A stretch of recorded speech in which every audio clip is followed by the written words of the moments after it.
திரு சீதாராமா சைவ அறக்கட்டளையின் சார்பாக குழந்தைக்கு இப்போது மரியாதை செலுத்தப்படுகிறது. வாழ்க வளமுடன். எல்லாரும் தலைவர் நிலை இருக்கணும்.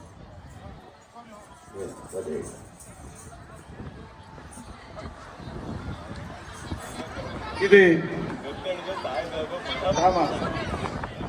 பரிசு சிறிதாக இருக்கும், ஆனால் ராமனுடைய பிரசாதம்.